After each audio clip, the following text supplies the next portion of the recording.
Hey friends, the Azure Quantum Development Kit is now integrated with VS Code for the web, and it's 100 times faster than previous versions. It is also the only quantum development kit to offer steppable debugging. Oh, and by the way, it has an integrated Copilot. Stefan Wernli is here to show me what's new today on Azure Friday.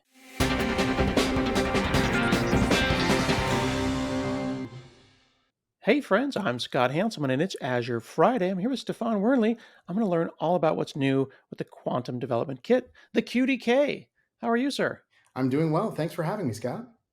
So, the quantum has been any second now going to blow up and everything's going to be amazing and everyone's going to talk about quantum. Last time I learned about quantum was about 6 years ago. I know the QDK existed, Q sharp is a thing, but you all are doing some really amazing stuff.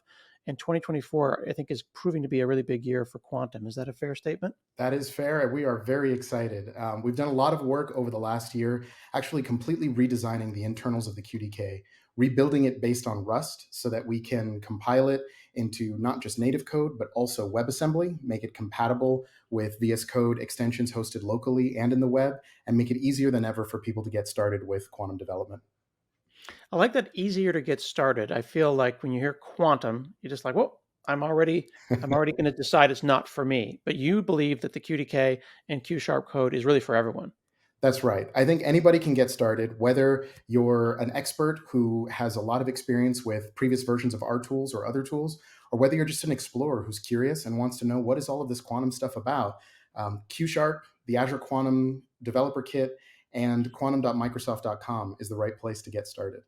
Okay, so how would I get started then, learning this? Where would are some resources and where would I even begin if I wanted to kick the tires at a quantum level? Yeah, let me show you what we've got here. So, first off, everyone should check out quantum.microsoft.com. That's the Azure Quantum homepage, where you can find lots of resources, including blog posts, articles, learning tools, interactive learning experiences like our Azure Quantum katas that have guided exercises. But today, where we're going to start is jumping in with the Azure Quantum coding experience. So, when you go to this website, you'll see some very simple initial code in Q Sharp and a nice chat window here with Copilot. That's our Copilot integration, where this Copilot has been tuned and trained to give you advice on broad quantum concepts and the specifics of executing algorithms in Q Sharp. So you can see here it has the in-memory simulator, and that allows me to actually try this quantum code running directly in my browser. The code here starts off with a simple hello world message, allocates a single qubit, puts that qubit into superposition, an equal 50-50 chance of measuring a 0 or a 1, and then measures it and outputs the result. And if I run 50 shots of this program, you can see I get a histogram output where I get about a 50-50 spread between 0 and 1. Now, that's a basic concept in quantum of superposition, but it's that easy to get started with trying out this quantum code. If I wanted to get a little bit more complicated, I could add a second qubit here. And you'll note that I'm typing directly into this. This is not a static sample. This is an editor where you can try modifying the samples that we provide. You can try new things like doing a CNOT where the first qubit is used as the control on the second qubit. And that will actually entangle these two qubits. And so now I'm doing something a little more advanced. I've got two qubits. I've got them in superposition and entangled with each other. And when I run it, you'll note, oh, I get some errors here. And what the QDK is actually doing is it's helping guide you on your quantum programming experience by reminding you that when a qubit goes out of scope, it should be returned to the zero state, this ket zero state or the ground state, by resetting it so that it's available to cleanly use if it gets allocated again later in the algorithm. So I can pretty easily fix that by resetting the second qubit that I allocated here. And then I'm back to seeing that mix of 50-50 measurements, about 50-50 measurements of the qubit where the measurement is being returned. Now, if you're looking at a sample and you're not quite sure what a piece of code does, that's where the Copilot integration becomes really helpful. Of course, you can do freeform chat, as we've become experienced to with Copilot, asking questions and engaging on different topics. But if I highlight some of this code here, I can actually just ask by clicking explain code. And you see that we automatically take the highlighted portion of the code, paste it into the Copilot experience, and then Copilot comes back with a great answer. This code snippet applies a Hadamard gate, or the H that you see, followed by a CNOT gate with the first qubit as the control. The Hadamard gate creates the superposition, while the CNOT gate entangles the two qubits. This combination is often used in quantum algorithms to prepare and manipulate entangled qubit pairs. And just like that, we've learned something new about quantum programming using Q Sharp, Copilot, and the Azure Quantum website experience. Yeah, this is a really nice example of what I think copilots are good for. A lot of people are afraid copilots are going to take people's jobs, but from my perspective, it's almost like having an author available to talk about and create a book for you on the fly. Like Yeah. you could read an entire book on quantum computing, which you probably should at some point, but you can also just ask, and here's a whole paragraph. There's a whole intro paragraph specific to the code that you're writing, written by an infinitely patient and helpful author who's just there as a copilot.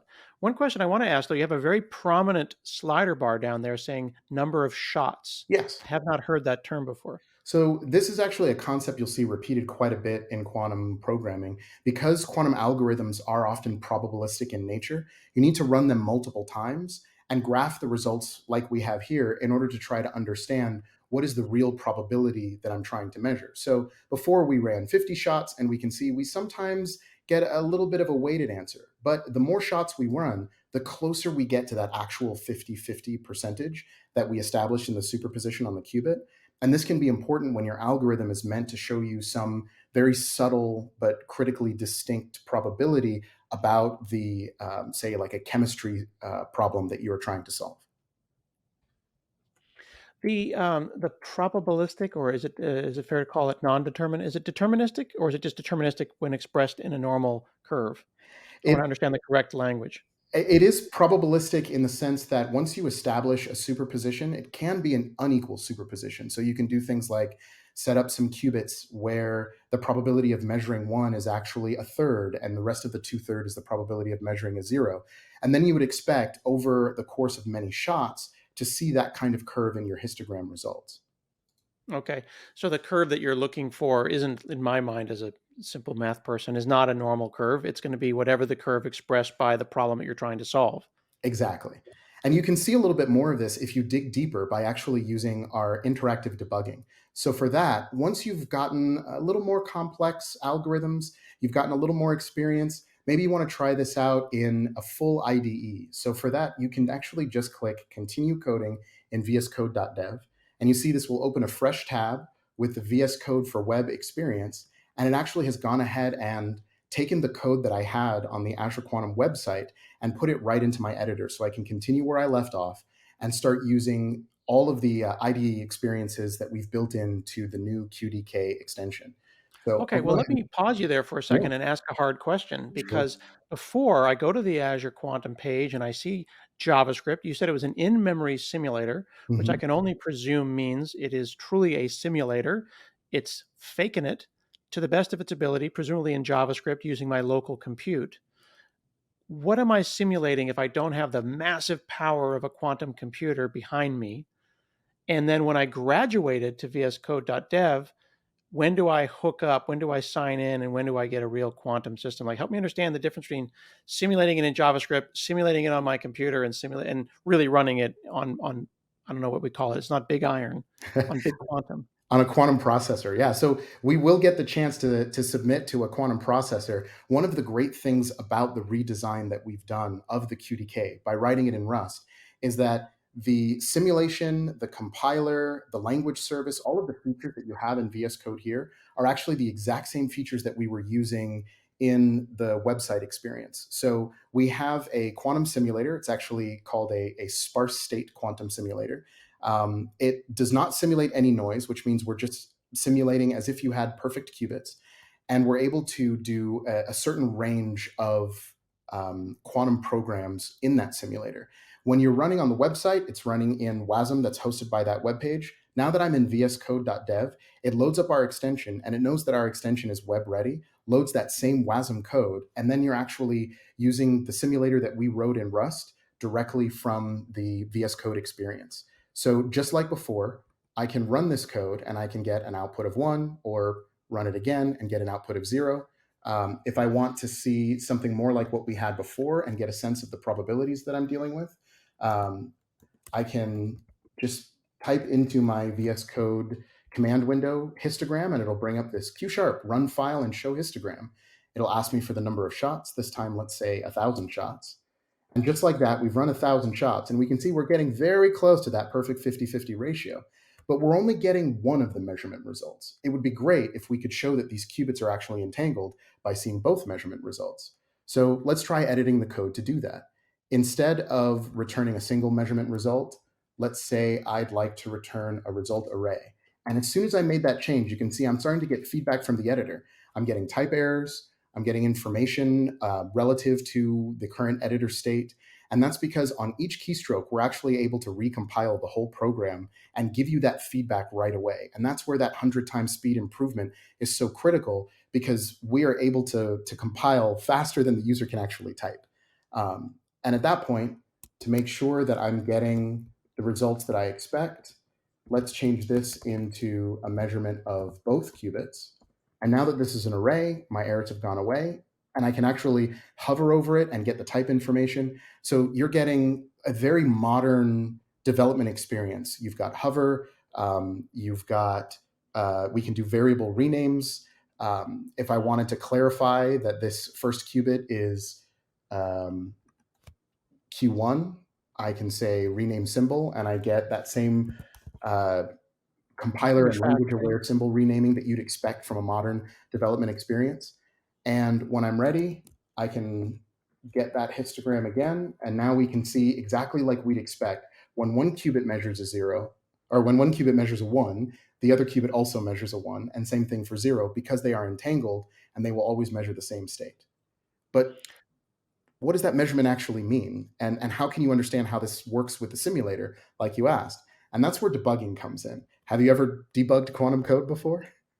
I have not had the pleasure. Well, then I'm happy to be the first for you here to show that live. So if I set a breakpoint here right before I do our H or Hadamard gate, I can actually ask, instead of running, to debug the Q-sharp file, bring up the debugger tools, and you can see I have locals. I can run until it hits the breakpoint that I established, and we've got my Q1 and Q2 local variables. But we've also got this very important quantum state. And you can't do this on a real quantum machine. You're not allowed to peek at the internals of it. But while you're simulating, you can view the current state of the probabilities and help reason about what that means the quantum algorithm is actually doing.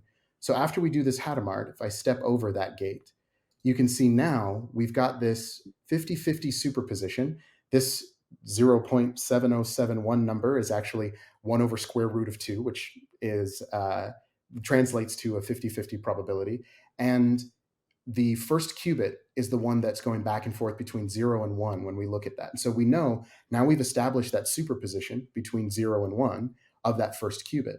And when we do the CNOT, stepping over that, now in this second state, both bits are 1 because the qubits are actually entangled. For every state where you would measure 1 in the first qubit, you also measure 1 in the second qubit.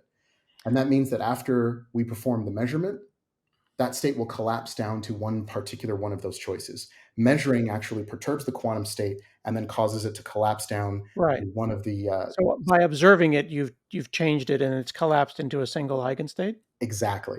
And being able to peek at the simulator ahead of time, cheat a little bit, and look at what the quantum state would be, that is a really powerful tool for an algorithm author to start digging in and thinking about what kind of states they're creating, debugging algorithms that maybe aren't performing exactly as they'd expect, without just having to reason about the results, but by actually stepping through the execution of the code and looking at the local variables and the quantum state. Now, this is a trivial example because you're specifically doing a random one. So the correct number of shots in this case is going to be like order 2 to the nth in order to like extract full probabilities, but you're kind of playing here. How do you decide the right number of shots and therefore how much, money you're going to throw at the quantum computer to solve the problem that you want? That's a great question. And that's something that changes depending on the scale of the quantum algorithm and depending on the particular goal of the quantum algorithm author. If someone is, say, just testing a concept, they may be able to kick the tires with 100 or 1,000 shots. But if they want to get something where they can show true statistical significance and have some real confidence in the error bars that, say, they put in a research paper, then you might be looking at tens of thousands of shots or even 100,000 shots in order to really establish that high confidence that what you're doing is actually reflecting the states that you expect. Very cool. Very cool. So you did a couple, you did 10 or 100 over in WASM on in the browser. Now you're here in Rust locally. You can then connect this to a quantum computer in your quantum workspace. I can indeed. I'm still right here in the browser. Let me go ahead and stop the debugger. And what I'll do is bring up this panel here, Quantum Workspaces. And you can see I've previously connected to one. Now, this is something where either you as an individual or perhaps the organization that you work with will have set up an Azure Quantum account.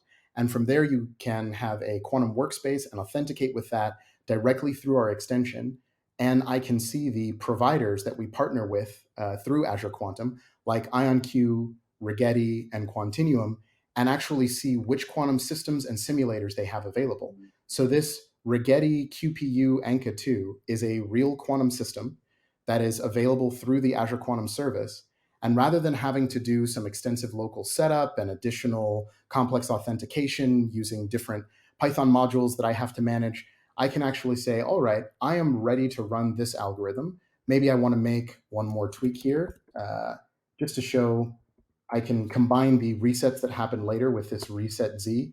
And because that comes from a separate namespace, the editor has automatically opened that namespace for me. So I'm going to optimize my code a little bit by indicating that I want to measure and reset at the same time. And now I just click this play button here, and it will prompt me to adjust my profile to know that we're compiling for actual execution on a QPU. Do you need a Specify a job. breakpoint there? Is that breakpoint you're not really you're submitting a job, therefore you're not doing interactive debugging against That's a right. real quantum computer. So I presume the breakpoint will be ignored. The breakpoint will be ignored. That's right. Um, and let's just ask for 100 shots, keeping it simple here. And these while you're doing that, Mhm. these systems that you're using, all different flavors from providers being routed through the Azure Quantum service, are they all doing those calculations in similar ways using superconducting circuits or trapped ions? Are they all choosing different ways to solve the same problem? I mean, they're throwing electrons are getting thrown around somehow. I'm just curious if different providers do it differently.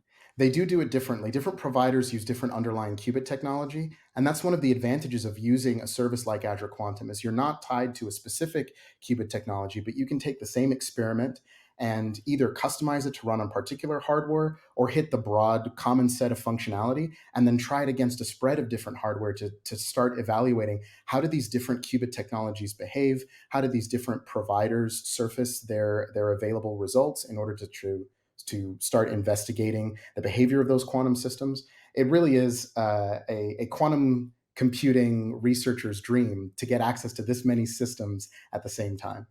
So when you do this, when you submit this, like a real quantum computer is going to use maybe electromagnetic fields, maybe lasers, some control system to actually manipulate qubits. It's happening live on Azure Friday. This is not a simulation. This is not a simulation. I click that button, and you can see now this entanglement says executing on Rigetti QPU.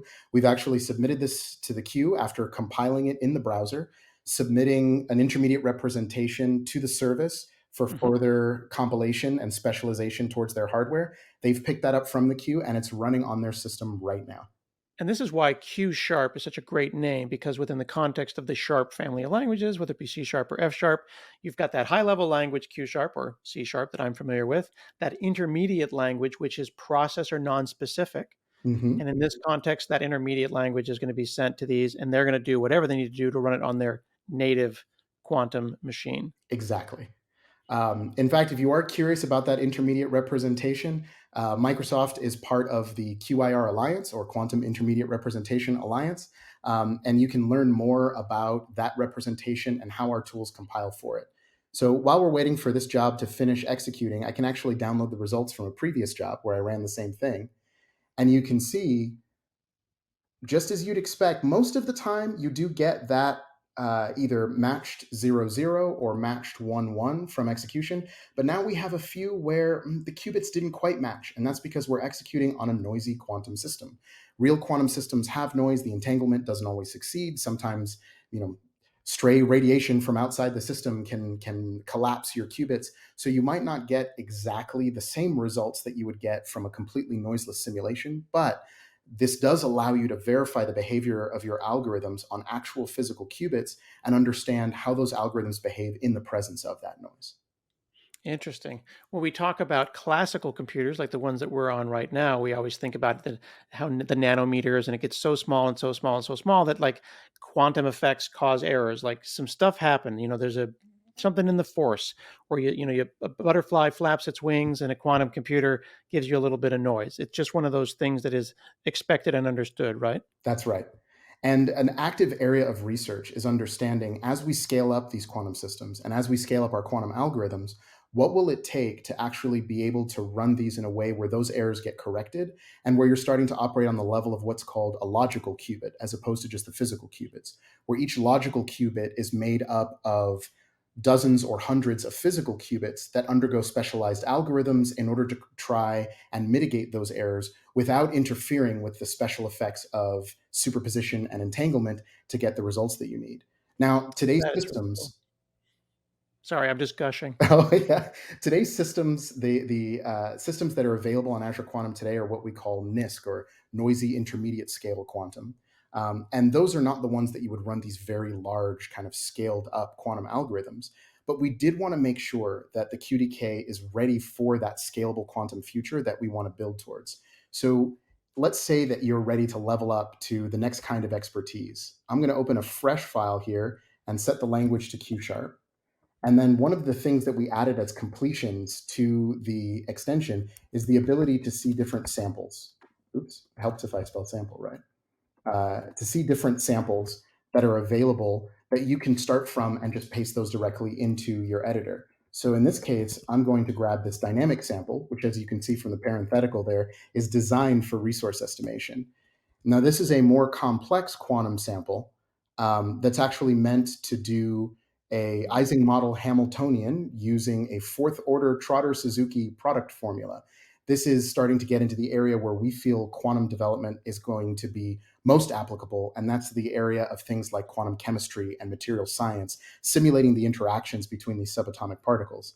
Now, you'll note that the editor is a little mad here because it notes that I have a non-result return type. Returning measurement results is required when executing on hardware currently. So I can just set my hardware execution, set the QIR for,